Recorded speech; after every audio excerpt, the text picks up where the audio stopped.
Hello दोस्तों, इस educational channel पर आप सभी का स्वागत है। दोस्तों, यूपी ट्रिपल एस सी पेट सिलेबस के अकॉर्डिंग हिस्ट्री का जो चैप्टर है गुप्त साम्राज्य, उसी से प्रश्नों को हम डिस्कस कर रहे हैं। दोस्तों, ये पार्ट 2 है। पार्ट 1 का लिंक आपको डिस्क्रिप्शन बॉक्स में मिल जाएगा, वहाँ से चेकआउट कर लीजिएगा। दोस्तों, इसके पहले एक ज़रूरी सूचना आप ध्यान से सुनिएगा। दोस्तों, ये इस वीडियो का पार्ट 2 है। पार्ट 1 का लिंक आपको डिस्क्रिप्शन बॉक्स में मिल जाएगा। 10 मिनट का फर्स्ट पार्ट है और 10 मिनट का सेकंड पार्ट। आप 20 मिनट दे देंगे ना, तो 20 मिनट में आपका गुप्त साम्राज्य टोटली कंप्लीट हो जाएगा। मतलब गुप्त साम्राज्य से जितने भी महत्वपूर्ण प्रश्न बन सकते हैं वो आपको इन्हीं 2 वीडियो में मिल जाएंगे। आपको कहीं से बाहर 1 घंटे 2 घंटे पढ़ने की जरूरत नहीं पड़ेगी। आपका पेट में जो पूछा जाएगा आपका यहीं से पूछा जाएगा।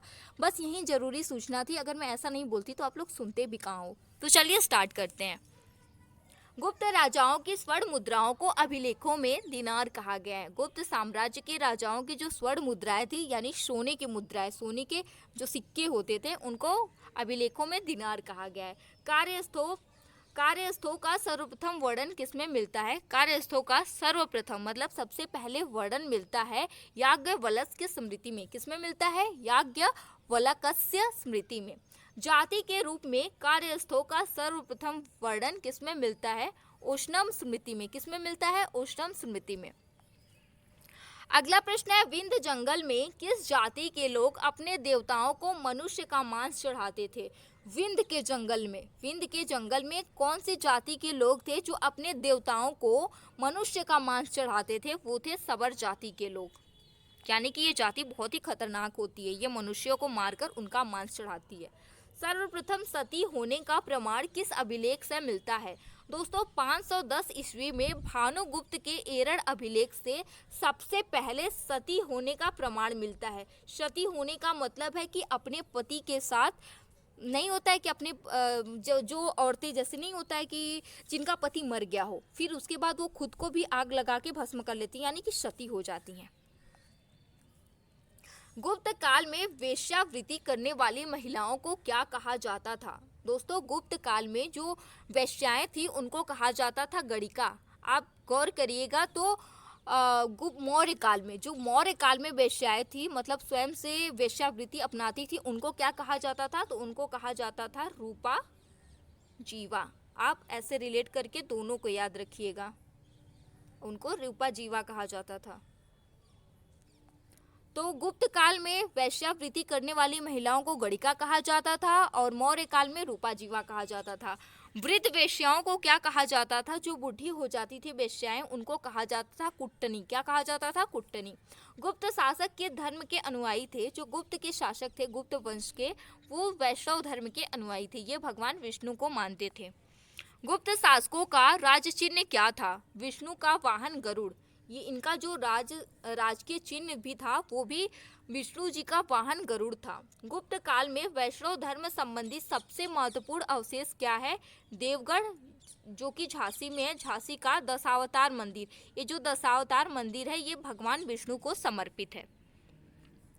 अगला प्रश्न है, अजंता में निर्मित 29 गुफाओं में गुप्तकालीन गुफाएं कौन सी है? गुफा संख्या 16 और 17, ये जो है वो गुप्तकालीन गुफाएं हैं। अगला प्रश्न है, गुफा संख्या 17 के चित्र को क्या कहा गया है? इसे चित्रशाला कहा गया है। गुफा संख्या 17 के चित्र को चित्रशाला कहा गया है। चित्रशाला में किन घटनाओं से संबंधित चित्र उद्धृत किए गए हैं? बुद्ध के जन्म, महाविनिष्क्रमण यानी इनकी मृत्यु, महाविनिष्क्रमण मतलब कि इनका जो घर त्याग किया था उसे कहा गया था महाविनिष्क्रमण। बुद्ध का जन्म हुआ था, फिर इन्होंने घर त्याग किया था, फिर उसके बाद महापरिनिर्वाण यानी कि इनकी मृत्यु। अजंता की गुफाएं किस बौद्ध शाखा से संबंधित है? दोस्तों, बौद्ध धर्म की 2 शाखाएं थी, एक था हीनयान, दूसरा महायान। तो अजंता की जो गुफाएं हैं वो बौद्ध धर्म की शाखा महायान से संबंधित है। अगला प्रश्न है, चंद्रगुप्त द्वितीय के शासन काल में संस्कृत भाषा में सबसे प्रसिद्ध कवि कौन थे? चंद्रगुप्त द्वितीय के शासन काल में संस्कृत भाषा के सबसे प्रसिद्ध कवि थे कालिदास, कवि कालिदास। अगला प्रश्न है, चंद्रगुप्त द्वितीय के दरबार में रहने वाले आयुर्वेदाचार्य कौन थे? उनका नाम था धन्वंतरी। कौन थे? धन्वंतरी। ये किसके दरबार में थे? चंद्रगुप्त द्वितीय के दरबार में। आप कैसे भी घुमा के प्रश्न आपसे पूछ लेगा, हर तरह से ध्यान दीजिएगा। गुप्त काल में विष्णु शर्मा द्वारा लिखित किस ग्रंथ को संसार का सर्वाधिक प्रचलित ग्रंथ माना गया? वो था पंचतंत्र, जिसको संस्कृत में लिखा गया था। आर्यभट्ट ने कौन कौन से ग्रंथ लिखे हैं? आर्यभट्ट ने आर्यभट्टियम एवं सूर्य सिद्धांत, इन दोनों ग्रंथों को लिखा है। कौन कौन सा? आर्यभट्टियम एवं सूर्य सिद्धांत। अगला प्रश्न है, सर्वप्रथम किसने बताया कि पृथ्वी सूर्य के चारों ओर घूमती है? सर्वप्रथम आर्यभट्ट ने ही बताया कि पृथ्वी सूर्य के चारों ओर चक्कर लगाती है, ऐसे गोल गोल। अगला प्रश्न है, पुराणों की वर्तमान रूप में रचना किस काल में हुई? गुप्त काल में पुराणों की वर्तमान रूप में रचना हुई। अगला प्रश्न है, वराहमिहिर एवं वराहमिहिर एवं ब्रह्मगुप्त किस शासक के दरबार के प्रमुख विद्यमान थे? चंद्रगुप्त द्वितीय के। ये प्रश्न आपसे सीधे सीधे पूछ लिया जाएगा कि वराहमिहिर एवं ब्रह्मगुप्त किस शासक के दरबार में विद्यमान कवि थे? चंद्रगुप्त द्वितीय के। अगला प्रश्न है, गुप्त काल में चांदी के सिक्कों को क्या कहा जाता था? गुप्त काल में जो चांदी के सिक्के होते थे उनको कहा जाता था रूप्यका। क्या कहा जाता था? रूप्यका। अगला प्रश्न है, याज्ञवल्क्य, नारद, कात्यायन एवं बृहस्पति स्मृतियों की रचना किस काल में हुई? ये सभी स्मृतियों की रचना गुप्त काल में हुई। सांस्कृतिक उपलब्धियों के कारण किस काल को भारतीय इतिहास का स्वर्ण युग कहा जाता है? गुप्त काल को कहा जाता है भारतीय इतिहास का स्वर्ण युग। अगला प्रश्न है, गुप्त शासक के दौरान ऐसा व्यक्ति कौन था जो एक महान खगोल विज्ञानी और गणितज्ञ था? वो था आर्यभट्ट, जिसने बताया था कि सूर्य के चारों तरफ पृथ्वी गोल गोल नहीं ऐसे घूमती है। पृथ्वी घूमती है या सूर्य घूमता है? आप कमेंट बॉक्स में बताइएगा। अगला प्रश्न है, गुप्त राजवंश किस लिए प्रसिद्ध था? गुप्त राजवंश किस लिए प्रसिद्ध था? ये कला एवं स्थापत्य के लिए प्रसिद्ध था। अजंता चित्रकारी की विषय वस्तु किससे संबंधित है? बौद्ध धर्म से संबंधित है, क्योंकि ये लोग बौद्ध धर्म के अनुयायी थे। नहीं, ये लोग बौद्ध धर्म के नहीं, सॉरी दोस्तों, ये लोग विष्णु धर्म के अनुयायी थे। ये विष्णु धर्म को मानते थे। समुद्रगुप्त को किस स्तंभ लेख में सक्रोपम कहा गया है? दोस्तों ध्यान दीजिएगा, समुद्रगुप्त को किस स्तंभ लेख में क्या कहा गया है? सक्रोपम कहा गया है, काहम स्तंभ लेख में। अगला प्रश्न है, श्रीलंका के राजा मेघवर्मन, श्रीलंका के राजा थे मेघवर्मन ने किस स्थान पर भगवान बुद्ध का मंदिर बनवाने की अनुमति मांगी थी? बोधगया में। बोधगया में भगवान बुद्ध का मंदिर बनाने की अनुमति किसने मांगी थी? श्रीलंका के राजा ने, जिनका नाम था मेघवर्धन। ये भी बहुत ही इंपॉर्टेंट प्रश्न आपकी परीक्षा की दृष्टि से है। मंदिर निर्माण कला का जन्म सर्वप्रथम गुप्त काल से हुआ था। मंदिर निर्माण मतलब कि मंदिर बनवाने की कला का विकास, कह सकते हैं कि विकास सबसे पहले गुप्त काल से ही हुआ था। अगला प्रश्न है, मेहरौली दिल्ली स्थित लौह स्तंभ का निर्माण किस सदी में हुआ था? चतुर्थ सदी में। अगला प्रश्न है, मेहरौली दिल्ली स्थित, ये तो वही प्रश्न है, रिपीट हो गया है। अगला प्रश्न है, गुप्तकालीन शासक प्रणाली किस प्रकार की थी? ये थी राजतंत्रात्मक। अगला प्रश्न है, अमरकोश के लेखक अमर सिंह किस शासक के दरबार से जुड़े थे? ये जुड़े थे चंद्रगुप्त द्वितीय के दरबार से। अगला प्रश्न है, सारनाथ के धमेक स्तूप का निर्माण किस काल में हुआ? ये भी गुप्त काल में हुआ था। सारनाथ में जो ऐसे नहीं ऊंचा सा है धमेक स्तूप, आप कभी गए होंगे, जो लोग गए होंगे उन लोगों ने देखा होगा कि जो धमेक स्तूप है इसका निर्माण भी गुप्त काल में हुआ था। अगला प्रश्न है, कुमार संभवम महाकाव्य किस कवि ने लिखा है? कवि कालिदास ने लिखा है कुमार संभवम को।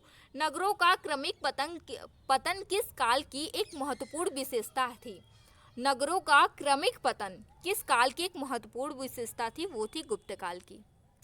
अगला प्रश्न है, कालिदास द्वारा रचित मालविकाग्निमित्र कौन सा रचना है? कालिदास द्वारा रचित मालविकाग्निमित्र नाटक का नायक कौन था? अग्निमित्र। अगला प्रश्न है, समुद्रगुप्त की सैनिक उपलब्धियों का वर्णन किस अभिलेख में मिलता है या किस अभिलेख में उपलब्ध है? ये है प्रयाग के अभिलेख में। अगला प्रश्न है, किस काल में स्त्रियों की पुरुषों से बराबरी थी? गुप्त काल में स्त्रियां और पुरुषों मतलब कि स्त्री और पुरुष दोनों बराबर थे, मतलब दोनों को समान अधिकार दिया जाता था। अजंता गुफाओं से सरीखी गुफाएं मध्य प्रदेश में कहाँ मिली? बाग यानी कि धार में। अगला प्रश्न है, बाल विवाह की प्रथा किस काल से आरंभ हुई? दोस्तों मोस्ट इंपॉर्टेंट, आप इसे नोट करके कहीं रख लीजिएगा। बाल विवाह की जो प्रथा थी वो गुप्त काल से ही स्टार्ट हुई थी। अगला प्रश्न है, यूरोपीय भाषा में अनुदित प्रथम भारतीय ग्रंथ कौन सा है? यूरोपीय भाषा में प्रथम भारतीय ग्रंथ कौन सा है? वो है अभिज्ञान शाकुंतलम। अगला प्रश्न है, गुप्तकालीन सिक्कों का सबसे बड़ा ढेर कहाँ से प्राप्त हुआ है? बयाना भरतपुर से। अगला प्रश्न है, वर्तमान गणित में दशमलव प्रणाली आविष्कार का श्रेय किसे दिया जाता है? गुप्त युग को, यानी गुप्त काल को ही वर्तमान जो गणित में दशमलव का यूज होता है उसकी प्रणाली का आविष्कार जो है वो गुप्त युग को ही दिया जाता है। किस गुप्त शासक ने अपने सिक्कों पर अपने को वीणा बजाते हुए आकृति में अंकित करवाया था? समुद्रगुप्त ने। समुद्रगुप्त एक कला प्रेमी था। गुप्तकालीन पुस्तक नवनीत नवनीतकम। दोस्तों गुप्तकालीन की एक पुस्तक है जिसका नाम है नवनीतकम, का संबंध किससे है? चिकित्सा से है। नवनीतकम चिकित्सा से संबंधित गुप्तकालीन की पुस्तक है। अगला प्रश्न है, तांबे का सिक्का जारी करने वाला पहला गुप्त शासक था रामगुप्त। इसने तांबे का सिक्का जारी किया था।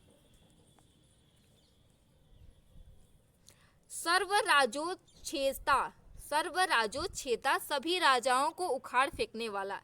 इस सभी राजाओं को उखाड़ फेंकने वाला, इसको एक शब्द में क्या कहेंगे? सर्वराजोच्छेता की उपाधि किसने धारण की? समुद्रगुप्त ने। हरिसेन किसका राज दरबारी कवि था? समुद्रगुप्त का दरबारी कवि था हरिसेन। कालिदास की कौन सी कृति की गिनती विश्व की सर्वाधिक प्रसिद्ध 100 कृतियों में की जाती है? वो है अभिज्ञान शाकुंतलम। अगला प्रश्न है, गुप्त काल की प्रसिद्ध पुस्तक, ये तो पहले हो चुका है। गुप्त संवत एवं शक संवत में कितना अंतर है? 241 साल का अंतर है। किसने समुद्रगुप्त को भारत का नेपोलियन कहा है? समुद्रगुप्त को भारत का नेपोलियन कहा जाता है। एक प्रश्न हो गया। दूसरा प्रश्न हो गया, भारत का नेपोलियन किसे कहा जाता है? समुद्रगुप्त को कहा जाता है। और किसने समुद्रगुप्त को भारत का नेपोलियन कहा है, ये भी आपको जानना जरूरी है, आप ध्यान दीजिएगा, ये भी पूछा जाएगा।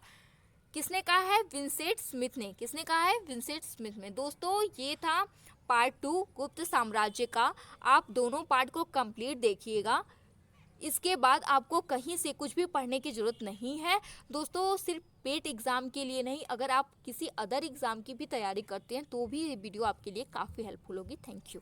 आप लेकिन लाइक शेयर करना मत भूलिएगा, और चैनल पर पहली बार आए तो इसे सब्सक्राइब भी कर लीजिएगा।